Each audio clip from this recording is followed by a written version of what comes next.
El suceso se repetía todos los años, en el mismo lugar y prácticamente a la misma hora. Se trataba de un fenómeno sin explicación ni forma alguna de demostrar empíricamente bajo la lupa de la razón. La víspera de Nochebuena amanecía en la bahía con frío y una atmósfera limpia que invitaba a un sol radiante a reflejarse en el azul del mar, creando iridiscencias a las que se hacía difícil mirar fijamente. Tal era su brillo e intensidad. Al atardecer, la rosácea luz del astro invernal, rayando ya la línea del horizonte, iba desdibujándose a medida que se metía la niebla. Una densa cortina cargada de humedad y vaporosa presencia lo invadía todo. La noche caía. La luz del faro próximo, encaramado en lo alto del cerro que dominaba la ensenada, empezaba a emitir sus destellos penetrando entre la susurrante bruma y con ella la expectación aumentaba. La gente allí congregada, venida de las poblaciones cercanas, conocedora del acontecimiento, esperaba con una mezcla de inquietud y expectación. El desasosiego generalizado, como logra cualquier sustancia adictiva que enturbiara el entendimiento o la conciencia, ejercía sobre la muchedumbre un efecto hipnótico, de una curiosidad irresistible. Así, la madrugada avanzaba igual de heladora que la sensación que invadía a los presentes. Todo empezaba con un ulular suave y penetrante, para dar paso a que las luces del faro dejaran entrever lo que parecía la silueta de un barco en medio de la noche brumosa. Podían distinguirse su chimenea, los mástiles, los puntales y el puente, también el contorno de su estructura de proa a popa. 3 largos pitidos de su bocina, y la niebla empezaba a disiparse llevándose con ella la silueta de aquel buque que no era. A Son de Mar, el podcast para marinos y amantes de la navegación.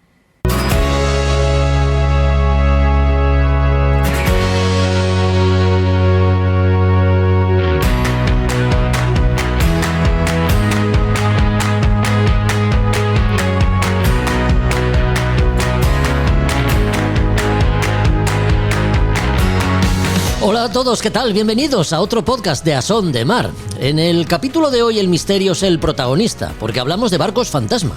Barcos que nada tienen que ver con Rusia, ni el petróleo, ni nada de eso que dejamos para otros espacios.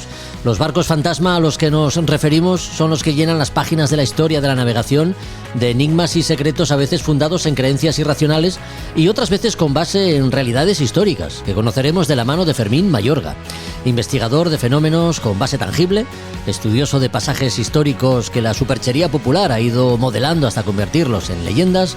Nos acompañó en La Luna, donde grabamos para el canal de YouTube y de cuya conversación extraemos los minutos que escucharás en este episodio, en el que la meteorología también ocupa parte de nuestro tiempo.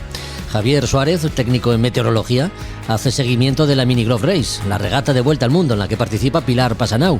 Seguimiento que nos servirá para conocer las condiciones que suelen darse en el Atlántico Sur, cuáles son sus peculiaridades y las características del océano por el que navegan actualmente los regatistas. Las Españas de Ultramar y sus exploradores rescata de la mano de Josu Jiménez la figura de don Cayetano Valdés. Y Roberto Bucetas nos recordará la importancia de hacer las comprobaciones pertinentes antes de salir a navegar para no llevarnos sorpresas desagradables ni correr riesgos innecesarios.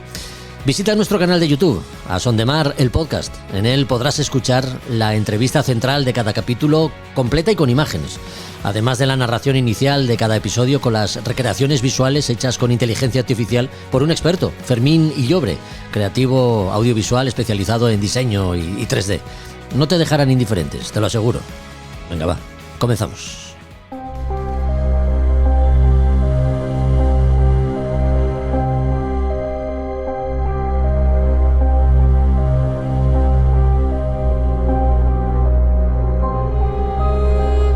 Si hay un elemento donde las historias más terroríficas disparan la imaginación, donde los seres más abominables vuelven para llenar de espanto la vida de los pobres mortales, ese elemento es el agua.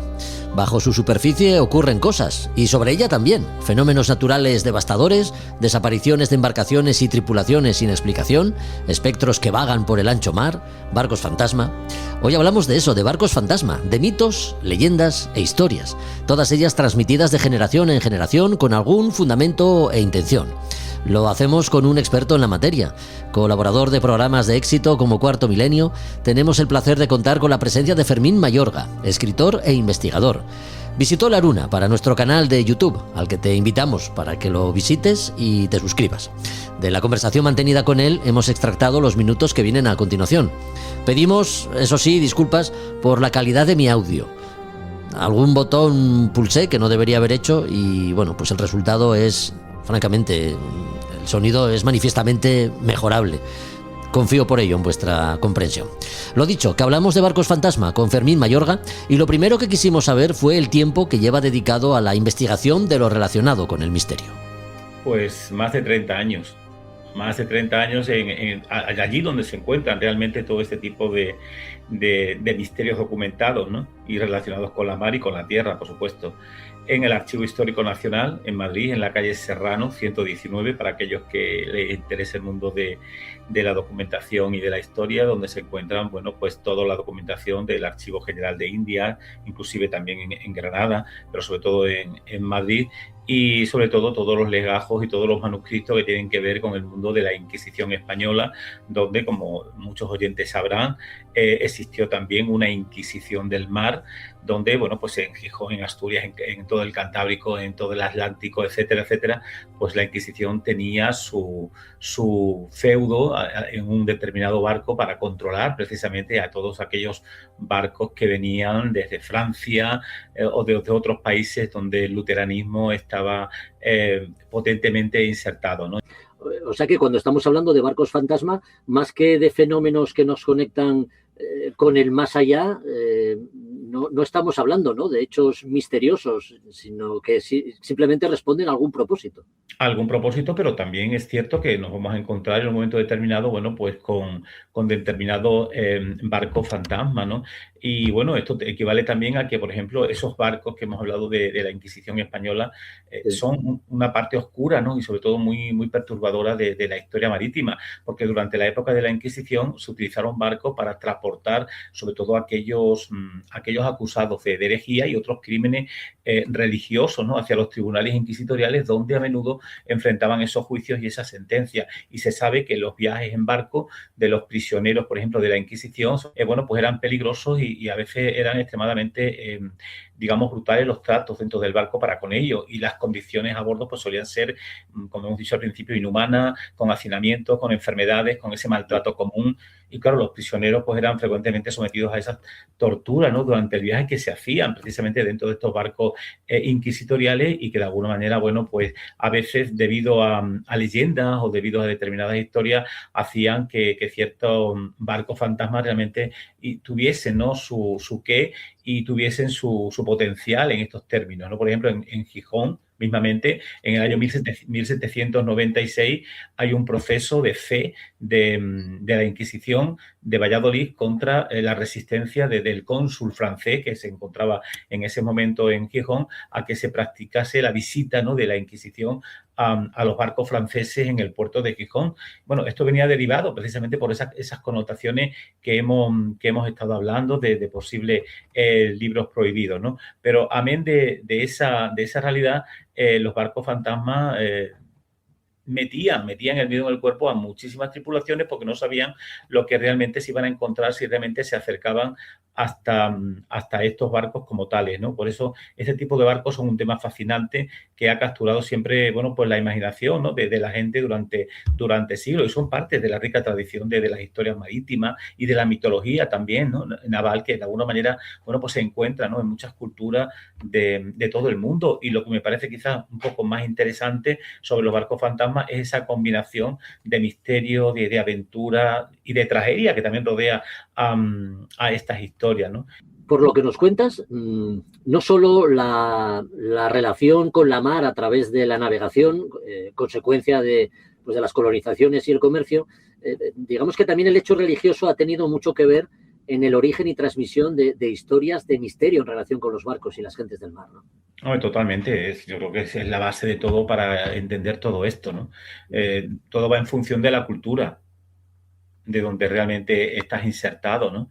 Entonces, aquellos que lo vivían en función de su cultura, pues le daban el matiz que estaba insertados dentro de esa cultura, ¿no? El hecho de que a ti te hablen, por ejemplo, yo qué sé, de demonios en alta mar. Es decir, hay también muchísimas historias relacionadas con todo esto, ¿no? Con el mundo de las brujas en alta mar actuando, bueno, pues creando algún tipo de presagios de muerte o anunciando cualquier tipo de historia. Esto es una realidad que se ha vivido en alta mar desde la Edad Media, incluso antes de la propia Edad Media, los propios faros de la Inquisición, que pasan desapercibidos para mucha gente, eran esas luces de fe, de miedo y de vigilancia, ¿no? Que en siglos anteriores pues era una realidad que estaba ahí, porque cuando se habla de este tribunal rara vez se piensan en faros, ¿no? Sin embargo, en la mentalidad de la edad moderna, estos puntos de luz en la costa no eran solo ayudas para la navegación, fueron vistos y a veces utilizados como instrumentos de control espiritual, de vigilancia ideológica, ¿no? y sobre todo de advertencia moral.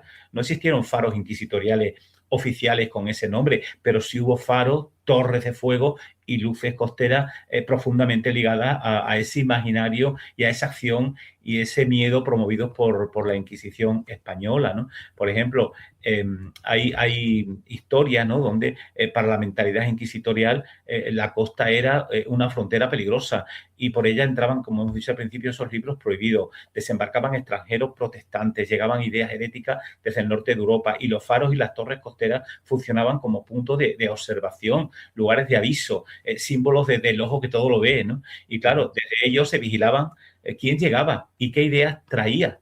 Y de alguna manera, en una época dominada por la oscuridad nocturna, una luz fija en la costa pues tenía un valor profundamente simbólico y para muchos marineros esa luz significaba orden cristiano, territorio vigilado, amenaza de castigo y precisamente en ese imaginario popular se decía donde arde el fuego santo no entra la herejía. Y claro, algunas leyendas afirmaban, por ejemplo, que se usaban hogueras rituales en torres costeras, que el fuego recordaba las hogueras de los autos de fe, que la luz purificaba el mar océano. Y todo esto, de alguna manera, pues servía como antropología para los marineros, etcétera, etcétera, y para esas personas que realmente, de alguna manera, iban, ¿no? Dentro de un barco y los faros y las torres costeras estaban conectadas con puertos, con aduanas, con autoridades eclesiásticas y desde ellos pues se avisaba de llegadas nocturnas sospechosas, de barcos extranjeros, de desembarcos fuera de puerto y claro, muchos procesos inquisitoriales pues comienzan con frases, por ejemplo, como fue visto arribar de noche, por ejemplo, ¿no? Y claro, la luz del faro no solo guiaba, también delataba, a muchísimas personas. Y sobre todo ahí en el Cantábrico, en la tradición oral del Cantábrico y del Atlántico español, surgieron leyendas de faros donde se interrogó inclusive a herejes y torres desde las que se arrojaban libros al mar o luces que aparecían solas en noches de tormenta. Y incluso se decía, ¿no?, que algunos fareros habían denunciado a vecinos, que habían servido al Santo Oficio y murieron atormentados por visiones de fuego y de gritos. Y algunos marineros pues juraban ver una luz que no guía, sino que condena. La dialéctica entre el bien y el mal, por lo que nos cuentas, está en la base de todo esto, ¿no? Al menos en lo que se refiere a España. ¿Significa esto que en otras latitudes pueden tener otro tipo de motivaciones que no sean religiosas? A la hora de hablar de barcos fantásticos, números extraños en el mar. Hombre, desde luego, si lo trasladas al Islam, por ejemplo, y tenemos Marruecos, que también tiene, lógicamente, el mar en muchísimos kilómetros, digamos, pues ahí también se cuenta, yo que he estado por allí, se te cuentan también historias no relacionadas con este tema, pero siempre, lógicamente, desde el punto de vista de Alá, un barco que se convierte en todo esto porque realmente la tripulación, bueno, pues ha desentendido el ordenamiento jurídico de Alá, o no se llevaba un Corán encima, o el Corán se ha destruido, cualquier tipo de historia, y por supuesto, bueno, pues ahí se ha actuado también, ¿no? Y a veces estos barcos pues también andaban a la deriva, amén de las enfermedades que eran muy común en cualquier lugar. Un barco de Asia también podía perfectamente andar a la deriva como un barco fantasma y darle las interpretaciones que se tuviesen que llevar a cabo porque, de alguna manera, el fin era el mismo de lo que estaba sucediendo en España, estaba sucediendo en cualquier otro lugar, ¿no? Por lo tanto, yo creo que iba en función de la cultura y en función de esta realidad que era común para todos, ¿no? El miedo a la muerte a través de todo este tipo de movimientos. Y no olvidemos también que este tipo de relatos aparecen en sociedades donde la gente, pues bueno, no tenía los instrumentos científicos a mano pues para explicar muchos de los fenómenos que les rodeaban, ¿no? Y en este sentido, la gente de la mar, tan pegada al aspecto y fenómenos meteorológicos, digamos que no era difícil, ¿no? Que fuesen tan supersticiosa. Claro, de hecho, mira, ahí en vuestra tierra, en el Cerro de Santa Catalina, que es un punto ¿Sí? dominante, ¿no?, sobre la costa, pues ahí se realizaron durante siglos bendiciones del mar, sobre todo por esa creencia, ¿no?, en el mundo de las brujas, que eran las que traían las tormentas, las que realmente traían los malos vientos, las que traían todo este tipo de historias, ¿no?, y de problemas, y se hacían rogativas precisamente contra tormentas, oraciones públicas, ¿no?, sobre, después de algunos naufragios, y sobre todo tras una desgracia marina. No era raro que surgieran acusaciones, ¿no? Pues alguien ha traído el castigo, ¿no? Y sobre todo mujeres que vivían solas, curanderas, viudas de marineros, a veces eran señaladas como causantes, ¿no?, invisibles de ese desastre. Y aunque no siempre hubo procesos, digamos, formales, el miedo realmente a la Inquisición flotaba, ¿no?, en ese ambiente. La tradición oral, por ejemplo, gijonesa, recoge la historia de un marinero que en una taberna cercana al puerto afirmó que Dios no gobierna el mar, sino el miedo de los hombres. Y claro, esas palabras llegaron a oídos indebidos y fue detenido, fue interrogado y obligado a jurar públicamente, ¿no? Nunca volvió a embarcar. Algunos decían que fue marcado y otros que prefirió el silencio al océano, ¿no? Pero también, bueno, cada naufragio, por ejemplo, en cualquier puerto de mar, incluido Gijón, pues generaba rumores, ¿no? Había herejes a bordo, se transportaban libros prohibidos, algún tripulante blasfemó y todo se relacionaba con esta temática, ¿no? Y claro, el discurso pues transformó el mar en juez de la ortodoxia del momento, ¿no? Y el agua pues castigaba donde la justicia no alcanzaba. No sé si me entiende. Incluso se documenta, por ejemplo, prácticas habituales en el Cantábrico, pues como hemos dicho al principio, no solamente ya de arrojar esos libros sospechosos al agua, sino de quemar papeles en cubiertas, de destruir objetos heréticos antes de llegar a puerto. Y Gijón no fue una excepción. Más de un marinero prefirió perder su carga antes que su alma o su vida, ¿no? Esto era algo muy común en todos los puertos, ¿no? Por lo tanto, a veces esta realidad nos lleva precisamente a ver esa realidad antropológica, ¿no?, que se vivía en muchísimos puertos de mar y en muchísimas ciudades que, sin duda alguna, bueno, pues las supersticiones formaron parte de esa realidad, ¿no? De hecho, entre los siglos, por ejemplo, en la Edad Media, en el siglo XIII, hasta el XVII o el XVIII, navegar era convivir a diario con la muerte, porque el mar no tenía reglas visibles, ¿no? Es decir, los mapas eran incompletos y a veces una tormenta podía borrar un barco entero sin dejar rastro. Y claro, en ese contexto, los marineros construyeron desde su mentalidad, bueno, pues una amalgama, ¿no?, de supersticiones, ¿no? Es decir, esa mezcla de creencias paganas, de ese cristianismo popular, ¿no?, y ese miedo ancestral donde todo gesto, toda palabra o presencia podía decidir la vida o la muerte. Y estas supersticiones no eran folclore inocente, sino que se tomaban muy en serio, ¿no? De hecho, el mar no era un espacio, digamos, neutro, era un ente con voluntad propia. Se enfadaba, escuchaba, castigaba, recordaba, todo eso se asociaba, ¿no?, con la creencia del momento, y muchos marineros creían que el mar reconocía, por ejemplo, a un blasfemo que odiaba la soberbia, que rechazaba a los impuros. Por eso se le hablaba y se le ofrecían rezos y silencios, ¿no?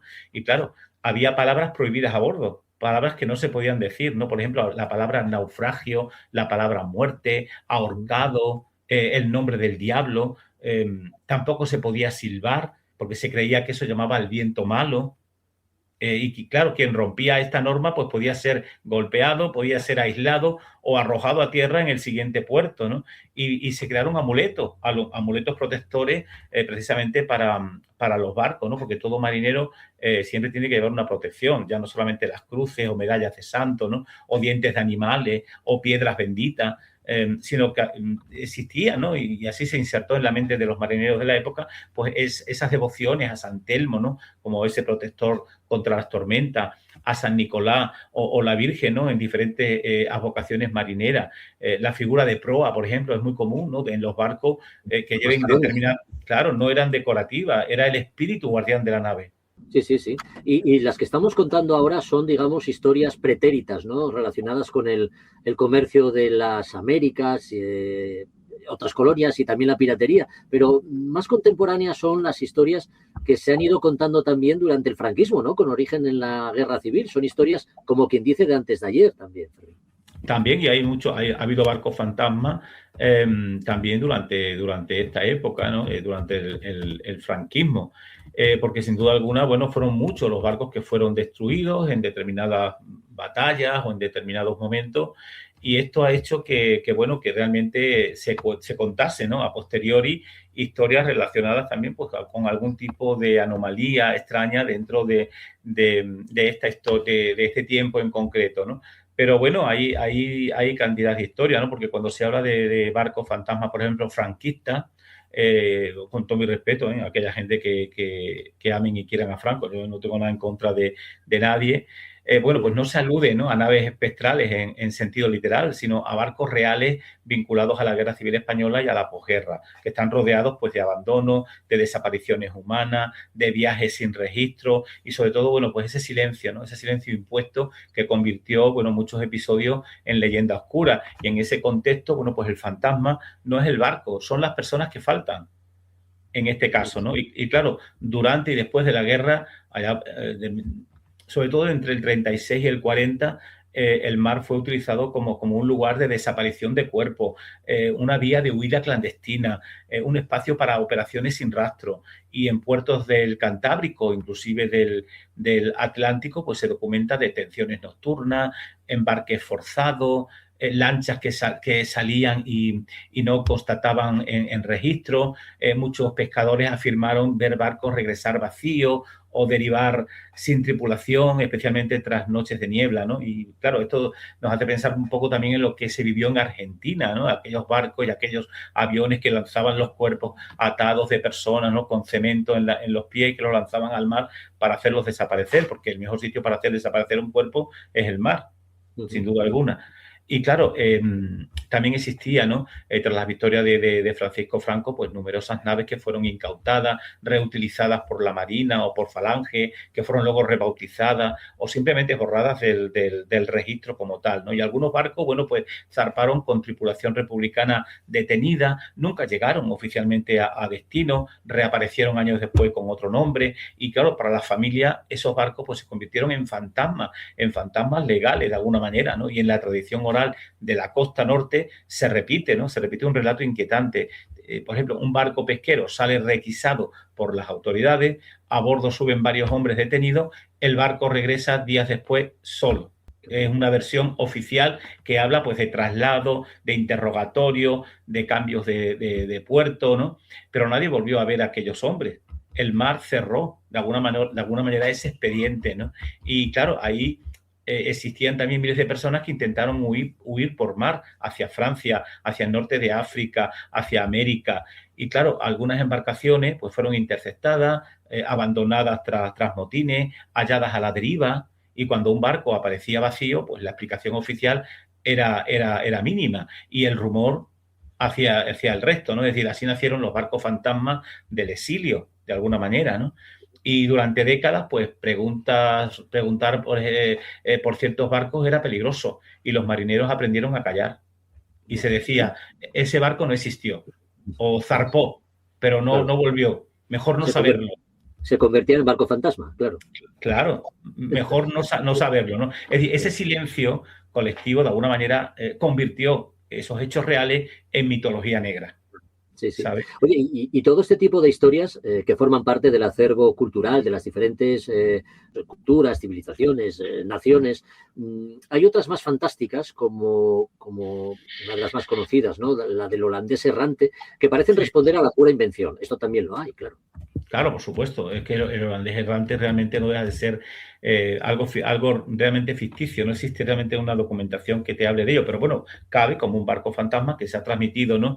De generación en generación y que, bueno, pues ahí está con su ritmo, con su leyenda y que de alguna manera, bueno, pues sirve, ¿no? Para que en muchísimos programas pues se hablen de este barco condenado a no llegar nunca, ¿no? Es una historia que a mí personalmente, bueno, en su día cuando la escuché y tal, pues me parece una leyenda como de un barco fantasma, quizás una de las más famosas de la historia marítima en principio, ¿no? Porque luego cuando empiezas a contar historias como estas otras que quizás son más desconocidas, ¿no? Porque son las documentadas y priman a veces este tipo de leyendas, ¿no? Que la leyenda es aquello que se transmite de boca en boca, pero no se puede demostrar con documentos. Es la diferencia a las historias documentadas, ¿no? Pero no deja de ser precisamente algo interesante, ¿no? Porque la historia siempre aparece en el siglo XVII, especialmente entre marineros holandeses, ingleses, escandinavos, y el barco precisamente este es conocido, ¿no? Como ese holandés errante, que es lo que te cuenta la leyenda, y claro, decías que había un capitán holandés, a veces llamado Van der Decken, y que intenta doblar el cabo de Buena Esperanza y que una tormenta terrible, bueno, pues bloquea el paso y el capitán blasfema, lo que dijimos anteriormente, ¿no? Jura continuar aunque Dios se lo prohíba. Aquí tenemos ya el mensaje que estamos transmitiendo en todas estas cosas que estamos contando, y la respuesta es inmediata, ¿no? Queda condenado a navegar eternamente sin tocar puerto, sin morir, sin salvación. Es decir, esto eran, digamos, catequesis callejeras para el hombre de mar, que se contaban para que realmente la fe la llevasen consigo de una manera fuerte y potente. Hasta aquí los minutos de una charla muy interesante, en la que también hablamos de ejemplos concretos de barcos fantasma, como el caso del galeón del juicio final o el navío de las almas condenadas. Misterios que podrás conocer a través de la entrevista completa que tendrás en nuestro canal de YouTube a partir de la semana que viene, junto a las imágenes con las que damos vida a nuestros relatos marineros. Suscríbete también a este canal. Ya sabes, cuantos más seamos, mejor lo pasaremos.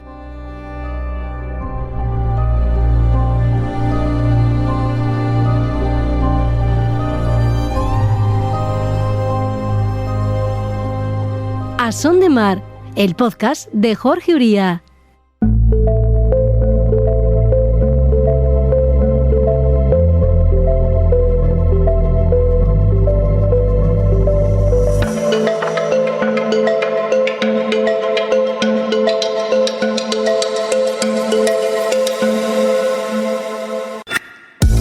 Parece que el invierno ha llegado como lo que es, invierno. Nevadas en el interior de la península y avisos por fenómenos costeros que llaman a la prudencia. Es tiempo del tiempo en A Son de Mar. Es momento de hablar de meteorología. Y ¿para qué negarlo? Hemos buscado una excusa que nos obligue a hacer seguimiento de ciertas condiciones meteorológicas que nos sirvan de análisis para entender mejor la evolución de nuestra atmósfera y cómo nos afecta. Para ello nos conectamos al track de la Mini Globe Race y seguimos la estela de Pilar Passanau, que se halla en este momento en el paralelo 19 grados 51 minutos de latitud sur y los 0 grados de Greenwich, rumbo a la isla de Santa Elena. Javier Suárez, ¿qué tal? ¿Cómo estás? Muy buenas. Hola Jorge, buenas noches, ¿qué tal? Oye, muy por debajo de la línea del Ecuador se hallan los barcos que encabezan la Mini Globe Race, entre ellos Pilar Passanau, en el Atlántico Sur. ¿Qué características cabe resaltar en esta zona del planeta en las que, bueno, las condiciones meteorológicas son bien diferentes a las del norte, o no? Cuéntanos. Sí, son bastante diferentes. Bueno, de todas maneras, el Atlántico Sur ya es, bueno, cualquier aficionado a las regatas, sabe que es un sitio de paso muy estés dando la vuelta al mundo en un sentido o en el otro. Sí. En este caso los de la Mini Globe lo hacen en sentido, por decirlo así, contrario a lo normal que haría la gente, que haría gente que son las regatas más habituales. Y siempre que hablamos de esta parte del océano, siempre que hablamos del Atlántico Sur, siempre nos tenemos que referir al gran anticiclón que se genera en ese mar, que sería el equivalente que tenemos en el Atlántico Norte al anticiclón de las Azores. Pues en el Atlántico Sur sería el anticiclón de Santa Elena, que precisamente es el punto de destino que tiene esta regata, esta etapa de la Mini Global, ¿no? Así es. Nada, eso, lo único recordar a todos los que nos escuchan que en el hemisferio sur las circulaciones de los vientos alrededor de anticiclones son contrarias a las que ocurren en el hemisferio norte. Entonces tenemos que pensar que alrededor de un núcleo de un anticiclón el viento se gira en sentido contrario a las hojas del reloj. Y entonces si vemos eso, el anticiclón de Santa Elena se suele variar su posición entre los 20 y pocos grados sur en meses de invierno en el hemisferio norte, pero verano allí realmente, hasta la posición que está teniendo ahora, por debajo de los 35 grados sur en enero. pues esa posición del centro de anticiclón está favoreciendo a los regatistas enormemente, porque tienen vientos portantes, no de mucha intensidad, pero muy bien establecidos y así van a tenerlos durante toda la etapa esta, creo. Sí, bueno, por ahí van los tiros de la siguiente pregunta, ¿no? Si uno atiende a los mapas, parece que en este justo momento de la regata los participantes se encuentran, como dices, con vientos portantes más bien flojitos, entre los 5 y 8 nudos. ¿Podemos saber cómo evolucionará el tiempo en las próximas horas? ¿Habrá un cambio sustancial o la estabilidad seguirá siendo la misma? Sí, no van a tener ningún tipo de sobresalto ni contratiempo en las condiciones. Quizás el viento se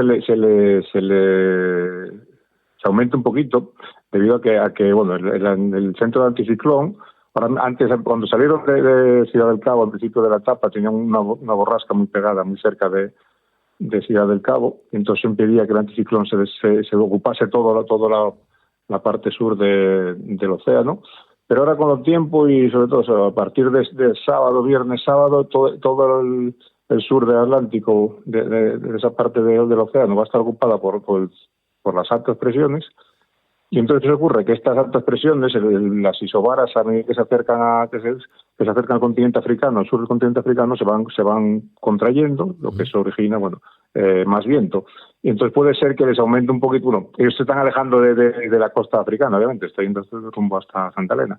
Yeah. Pero bueno, puede que aumente un poco el viento, pero siempre en condiciones muy, muy favorables para ellos y un poquito más, pero sin ser vientos que no sobrepasen los 15 nudos.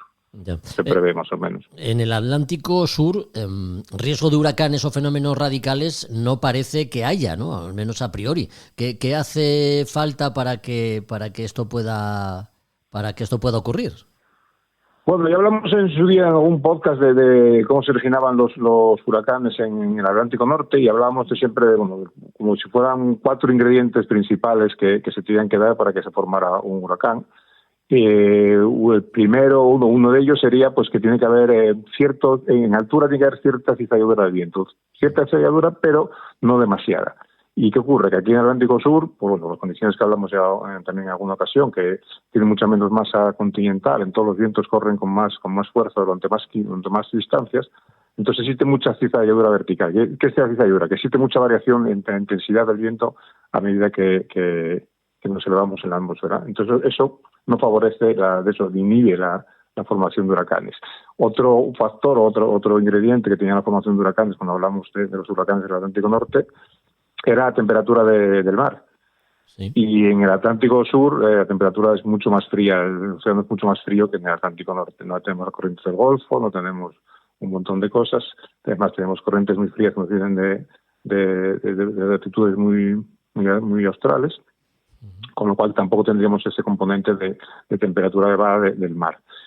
Tampoco se generan esas ondas, el iniciador de los huracanes, de lo que se formen los vientos ciclónicos en el hemisferio norte, se genera en las planicies o en las superficies muy calentadas de la meseta del Sáhara o del centro de África. Y eso, en el Atlántico Sur, lo que hablábamos antes, no tenemos tanta masa continental, entonces no se produce ese mecanismo como de disparo, esas ondas tropicales que son las que generan los huracanes en el hemisferio norte. Y por último, otro último ingrediente, pues sería tenemos que tener cierta nubosidad, cierta inestabilidad, y sabemos, si no lo recordamos ahora, que la zona de convergencia intertropical, la zona donde se juntan los vientos del sur con las corrientes del hemisferio sur con las corrientes del hemisferio norte, no están en el Ecuador justo, está un poco por encima del Ecuador, y entonces ocurre que siempre al estar por encima del Ecuador, en el latitudes nortes, es en ese corredor de zona de convergencia intertropical donde se crearían los huracanes, y eso, claro, está por encima del Ecuador, no se da en esas latitudes sur. Yeah. ¿Qué quiere decir? ¿Que no se dieron nunca huracanes en este hemisferio? Pues sí se dieron, excepcionalmente se dan las condiciones. De hecho, el último que tengo documentado, que busqué documentación, es un huracán Catarina en Brasil en el año 2004, y que sí realmente tenía las condiciones. De hecho, los americanos de la NOAA lo catalogaron como tal huracán, pero son cosas muy excepcionales. Pero tal como está el cambio climático ahora, tal como está la situación atmosférica en todo el planeta, no sería de extrañar que en algún momento nos sorprendieran con otro huracán en estas latitudes. Ya, el Atlántico Sur de alguna forma se ve influido por las aguas frías de la Antártida, ¿no? Ya nos lo has dicho. ¿Cómo afectan estas aguas al régimen de corrientes en este sector? ¿Lo hace de alguna manera? Bueno, la principal corriente que sobre todo que están afectando, que afectó, más que está afectando, afectó sobre todo en la salida a los participantes en esta regata, sería la corriente de Benguela, que es una corriente de agua fría que sube pegada a la costa oeste africana, muy intensa, muy fuerte, sobre todo a medida que vamos más al sur, pero luego ya en mitad del Atlántico Sur, ya las corrientes que hay son más originadas por la propia circulación atmosférica de los vientos alisios, son corrientes no demasiado elevadas. Sí. Así que eso, lo único que hace, lo que más afecta de que esté a proximidad del hemisferio austral es la temperatura de las aguas, eso que sobre todo inhibe la formación de huracanes, es lo que más se afectaría de estar tan cerca del continente ártico. La Mini Globe Race se mueve rumbo noroeste buscando la isla de Santa Elena, que es la que da nombre al anticiclón dominante, ¿no?, en el Atlántico Sur, como nos has dicho. La isla de Santa Elena, que es la próxima parada. De una isla como esta, Javier, en medio del océano, ¿cabe esperar alguna peculiaridad meteorológica en sus proximidades que afecte a los regatistas? Hombre, a ver, viendo dónde está la llegada es en la capital, en Jamestown, y eso está en la costa oeste, más o menos, más en la costa oeste de la isla. Entonces sí es verdad que puede afectar justo en la llegada, si llegaran unos competidores muy parejos, sí podría haber una zona. La isla no tiene un relieve, para el tamaño que tiene un relieve elevado, pasa a los 200 metros de las alturas más elevadas. Y como tienen que rodear la isla y pasar al otro lado y entrar en Jamestown, que es la capital, sí puede que las últimas pocas millas se vean afectados por el vacío que les hace la isla. Pero ya te digo que sería muy puntualmente y muy próximos a la isla, porque ellos, el viento que tienen importante es del viento del este-sureste. Y entonces la isla, hasta no llegar hasta no doblar y ponerse en la cara oeste de la isla, no se verían afectados por la presencia de la isla, más que en las últimas millas, muy cercano al final. Ya. Bueno, pues qué interesante. Oye, qué buena idea esto de hacer meteorología siguiendo una regata. Pues sí, la verdad que se lo recomiendo a cualquier aficionado, porque además ahora que hay con todos estos elementos que hay de poder seguir los tracking en vivo o los recorridos en vivo de las regatas, para cualquier aficionado a la meteorología es muy interesante ver sobre todo las estrategias que toman los distintos participantes en función de las previsiones meteorológicas que tengan. A mí me gusta mucho y es una cosa que suelo hacerla siempre que dispongo de algo de tiempo. Ya lo creo. He aprendido mucho hoy, Javier. Así que, mira, te apunto para que en 15 días volvamos a hablar. Bueno, en algo más de 15 días, porque ya sabes que meteorología hablamos en programas alternos. Pero en el próximo capítulo que toca hablar de meteorología, aquí te esperamos para seguir aprendiendo contigo. Un abrazo fuerte. Ya sabes, un placer para mí hablar con vosotros y otro abrazo para vosotros.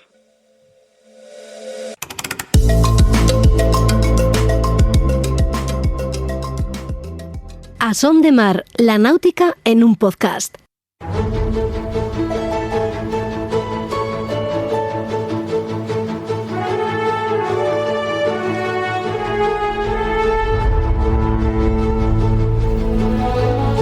Los vientos que soplan nos llevan a las Españas de ultramar y sus exploradores. Hoy, para conocer la figura de don Cayetano Valdés, héroe de San Vicente, participó en la batalla de Trafalgar y fue una figura destacada en la travesía científica de Malaspina. Pero queremos saber más, así que, Josu, cuenta. Pues buenos días, tardes y noches a todos y os voy a contar algo que, bueno, al que le interese, que por favor lo busque, porque lo que voy a contar no cabe ni en 2 semanas, y es hablar de don Cayetano Valdés, que bueno, pues ya nació, voy a ir directamente, ¿no? Nació con Carlos III reinando y bueno, pues ya con 14 años ya era guardia marina. Y bueno, pues él embarcó ya en el bloqueo de Gibraltar con la escuadra Luis de Córdoba. y combatió contra la flota inglesa del almirante Howe en 1782, participó en la expedición de Argel a las órdenes de don Antonio Barceló. El capitán Tony, si alguno lo quiere buscar, si no lo conoce, que eso es, bueno, es uno de los más grandes marinos también, como Blas de Lezo, etcétera, etcétera, ¿no? Entonces, bueno, pues allí se formó en la expedición de Argel, en todo lo que he dicho. Participó en la expedición de Malaspina, en la cual pues el propio Malaspina lo propuso junto a Alcalá Galiano, otro gran, para explorar el estrecho de Fúcar, en la cual, bueno, pues toda esa expedición que dio, por decir así, bueno, dio el mundo entero, pues cumplieron de forma pues perfecta y satisfactoria. Y a los 27 años es cuando ya tenemos su primer gran, no sé cómo decirlo, heroicidad o profesionalidad o valentía, que es siendo en la famosa jornada de la batalla del Cabo San Vicente en 1797, él estaba al mando ya del navío Pelayo y estaba a gran distancia de los demás buques, pero se comprobó que la flota atacaba a la nuestra, y cuando se incorporó en lo más fuerte del combate, comprobó como el Santísima Trinidad, el Trinidad, estaba desarbolado, que era el trofeo que querían todos los britanos, el barco más grande del mundo en aquel momento con sus 140 cañones, ya desarbolado, y habían incluso arriado el pabellón español, pero desde el Pelayo Cayetano arengó a todos y dijo: salvemos al Trinidad o perezcamos todos, y consiguió enarbolar el pabellón y salvar al Trinidad de la presa de los ingleses, ¿no? Entonces, bueno, ya podemos decir ahí que contra todo pronóstico él siempre iba adelante. Después, en ese mismo, en la escuadra de Mazarredo, en 1797, tuvo que defender el puerto de Cádiz. ¿Y ahí qué hizo? Pues ahí estuvo con las defendiendo y echando a Nelson de Cádiz al mando de las fuerzas sutiles, es decir, de las lanchas cañoneras que consiguió echar a Nelson, que al final dijo, bueno, pues contrariado se fue a Tenerife, donde perdió un brazo que se lo salvamos nosotros como caballeros, cuando bajó y fue operado allí. Después, pues podemos decir que en principio, bueno, pues siguió navegando, estuvo mandando el Neptuno con Gravina.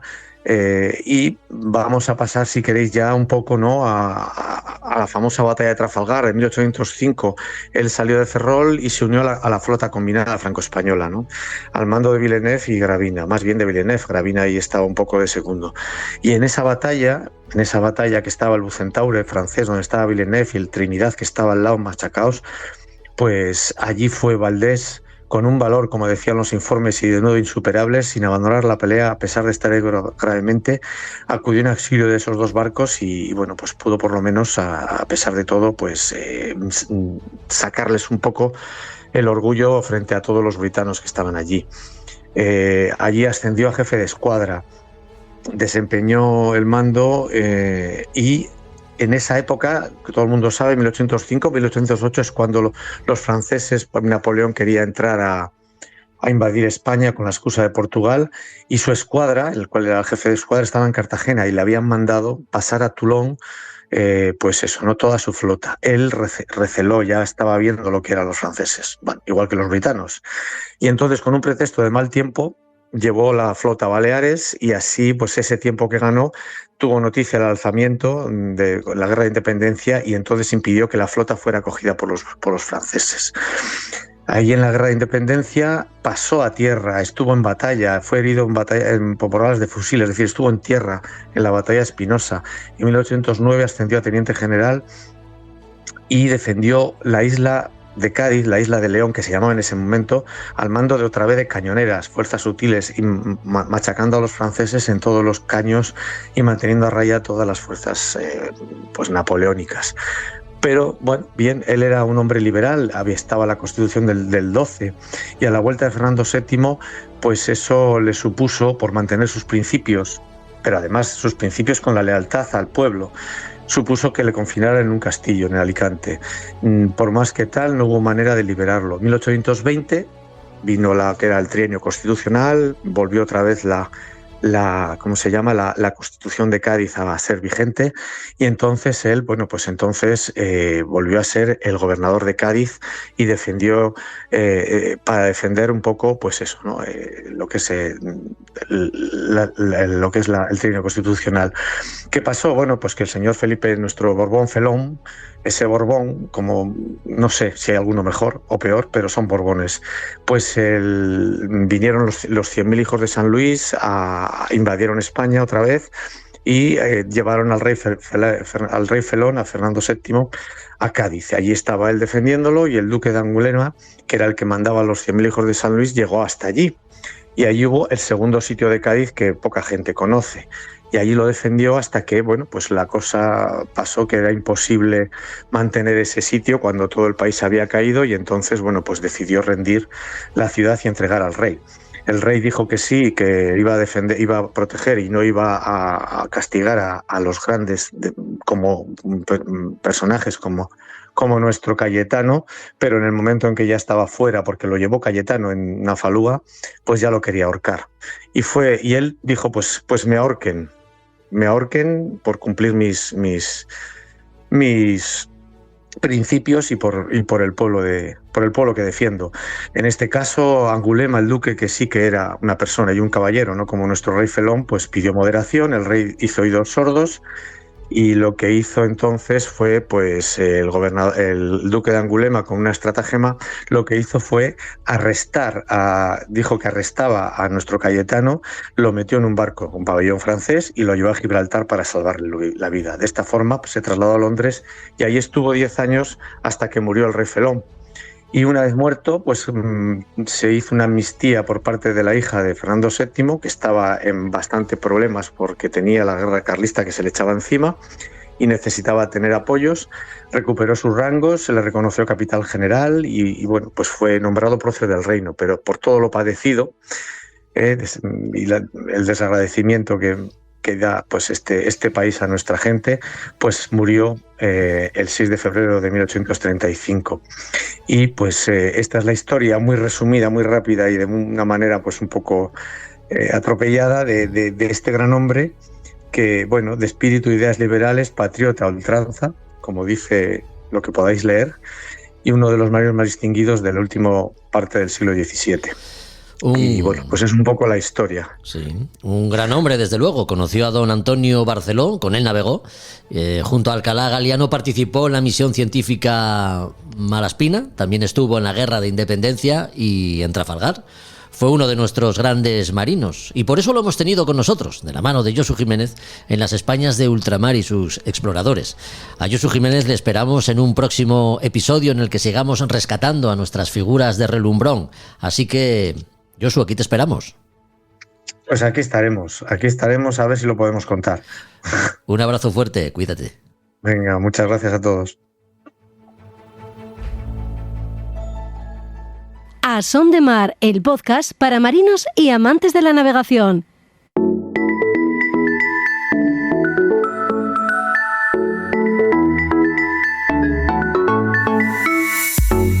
En A Son de Mar hablamos con frecuencia de navegaciones y navegantes, y damos por hecho que si nos escuchas es porque te gusta navegar.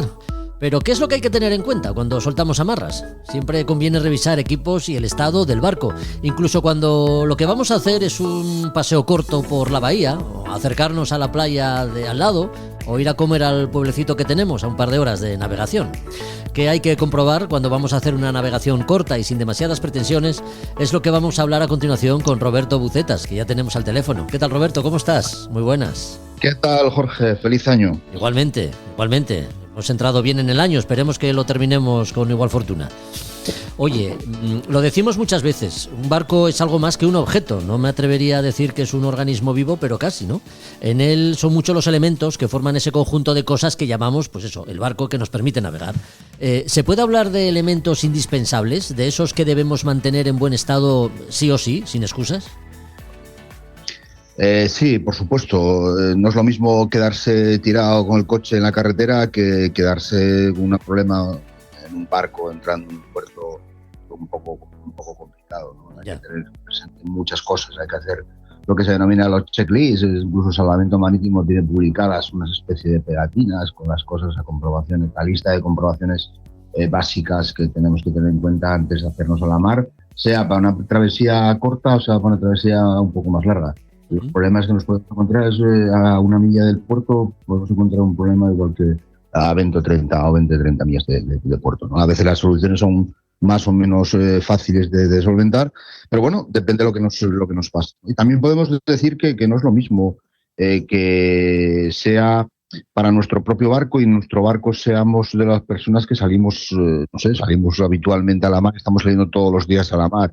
Esa lista de comprobaciones, esos protocolos que tenemos que tener presentes a la hora de hacernos a la mar, pues van a ser un poco diferentes. Si hace 2 meses que no salgo a la mar y me pretendo salir con unos amigos a pegarme un baño a la playa, bueno, época estival, por supuesto. Sí. O bueno, a dar un paseo por la playa en estos días, a lo mejor de invierno, que hacen buen. No es lo mismo, los protocolos no son los mismos. Entonces yo tengo que comprobar. Comprobaciones, lo más importante es, siempre se habla de previsión meteorológica, es decir, yo tengo que comprobar y tener una buena previsión meteorológica para hacer esa excursión con nuestro barco, incluso con un barco de alquiler, ¿no? Ya nos tengo que tener en cuenta eso. Y también el tema de previsiones meteorológicas no es volvernos locos mirando web y referencias web meteorológicas, sino tener 2 o 3 fiables y que sean fáciles de que nosotros podamos interpretar y que sean para nosotros fiables, ¿no? Puede ser Puertos del Estado de una red de boyas en todo el litoral español y que son previsiones a 72 horas muy fiables, ¿no? Eso puede ser casi lo más importante, hablando un poco de lo que son la lista de comprobaciones antes de hacernos a la mar. Después podemos hablar del equipamiento de seguridad. Tengo que tener el equipo de seguridad. Siempre hay 3 reglas de oro que yo siempre digo con respecto a este tema, que es: el equipo de seguridad tiene que ser todo, el equipo de seguridad tengo que saber dónde está a bordo y el equipo de seguridad tengo que saber utilizarlo. Yeah. Cumplir esas 3 máximas, esas reglas de oro sería muy importante. No vamos a comprobar toda la lista del equipo de seguridad que tengo que llevar en la zona de navegación que tenga nuestro barco, pero bueno, comprobar chalecos que estén a bordo, comprobar el aro salvavidas, comprobar las bengalas, el equipo pirotécnico y sobre todo la caducidad. ¿Sabemos cuándo caducan nuestras bengalas o si están ya caducadas? Comprobar el extintor. Esos 4 elementos de seguridad pues son elementos de seguridad como muy básicos y que tengo que tener presente siempre. Sí. Comunicaciones. Tengo un problema, pues tengo que pedir auxilio. Hablábamos el otro día de las comunicaciones. Bueno, pues que esté operativo el sistema de comunicaciones, que yo sepa que ese equipo que está operativo, ¿no? Es decir, hacer una prueba del equipo de vez en cuando, hacer incluso una llamada selectiva digital, una llamada individual a otro barco de un vecino de Pantalán que tenga equipos con un DSC, pues hacemos una llamada entre nosotros, sabemos que el DSC y la llamada por voz pues nos puede funcionar, ¿no? Uh-huh. El sistema de propulsión. Las estadísticas de Salvamento Marítimo están abarrotadas de casos de barcos que se quedan sin combustible en la mar, es decir, pues eso es una cosa que no nos podemos permitir. Yo tengo que comprobar niveles de combustible, nivel de aceite. ¿Sabemos cuándo hemos mirado por última vez la cala del aceite? A ver qué nivel tiene el aceite. Pues tengo que tener esa comprobación. Agua de refrigeración. Si tenemos el motor interior con circuito cerrado, pues mirar a ver el vaso de expansión, el nivel del agua refrigerante, saber cómo está ese nivel. Son cosas muy básicas y que siempre, pues muchas veces por ser tan básicas, pues a veces llegamos en las rutinas, llegamos al barco, arrancamos y salimos para la mar sin comprobar nada de nada. Eso tengo que tenerlo muy presente. Así es. Roberto, y respecto a la estructura del barco, estanquidad o que los grifos de fondo estén en buenas condiciones, también deberían formar parte, ¿no?, de este checklist obligatorio. Sí, por supuesto. La lista de comprobaciones es bastante más extensa sí. que todo eso, pero bueno, tampoco es una cuestión de que estemos 2 horas haciendo un checklist en la lista de comprobaciones antes de hacernos a la mar. Por eso digo que depende si es inicio de temporada y el barco ha estado durante mucho tiempo durante el invierno parado y no hemos salido, pues esa lista tengo que hacerla con mucho más detalle. Si estamos navegando habitualmente, pues bueno, muchas de estas cosas vamos a saltarnos y la periodicidad que tendríamos que hacerlas sería un poquito con un tiempo más largo. Medios de achique, por supuesto, comprobar que los medios de achique estén operativos.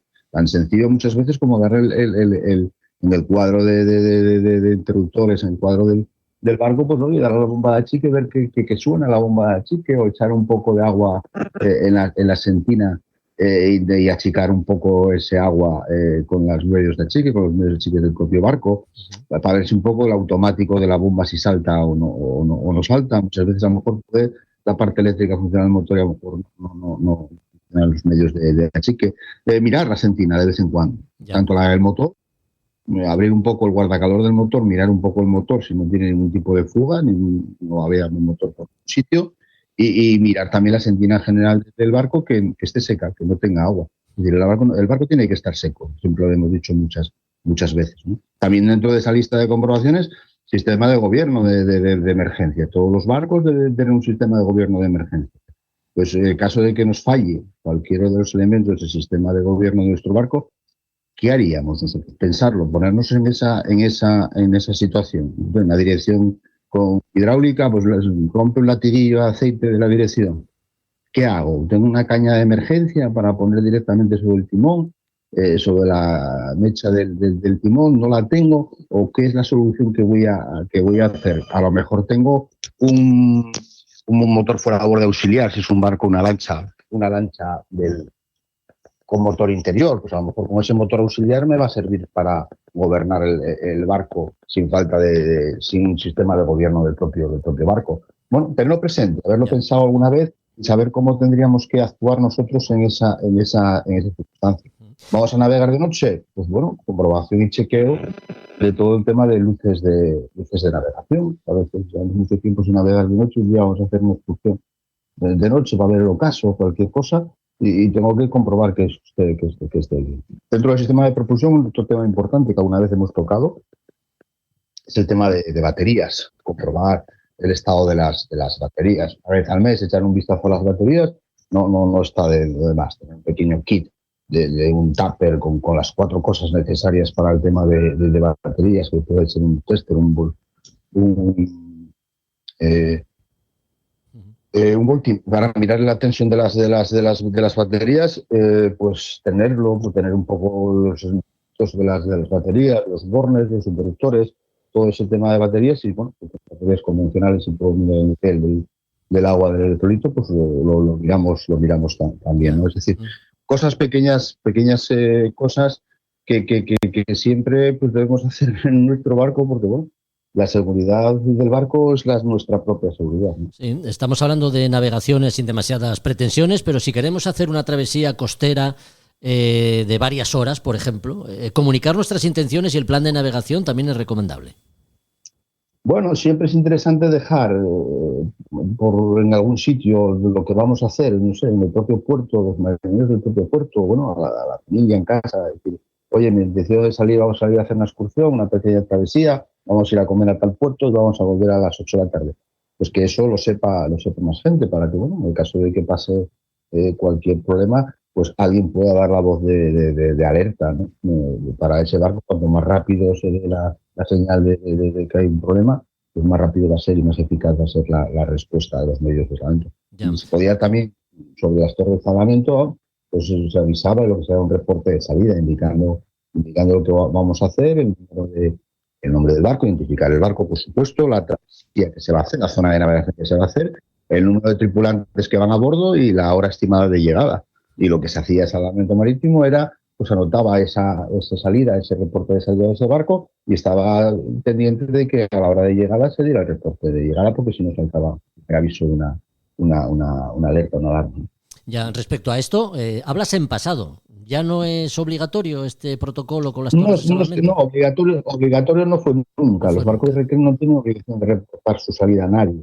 Es decir, los barcos de recreo tienen la obligación de estar despachados y tener su documentación en regla, certificado de navegación y demás, elementos de seguridad del barco, y una vez que el barco tenga su certificado en vigor, tenga título, tenga seguro, el barco puede salir a la mar y el barco está despachado para una zona de navegación y para un determinado tiempo. Pues el barco, si está despachado, puede hacer la navegación que quiere, como quiera, no, nadie le puede limitar la salida. Eso de que los puertos se cierran o se abren, no.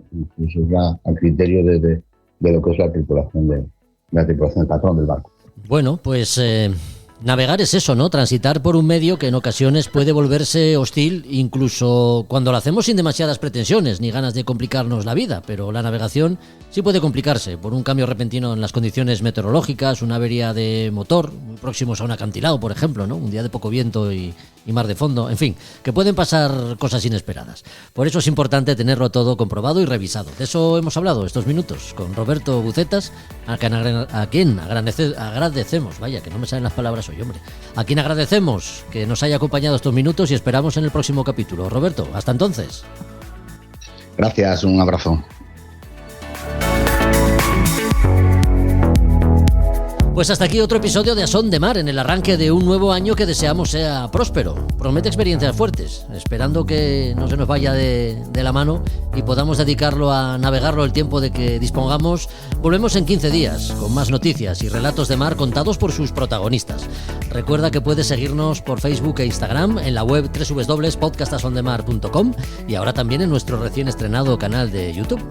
No olvides que si ofreces productos y servicios náuticos, somos la mejor plataforma para darlos a conocer a una audiencia fiel, estable y digamos que cada día más numerosa. Así que gracias por ello.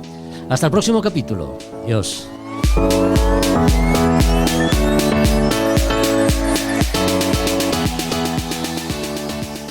A Son de Mar, la náutica en un podcast.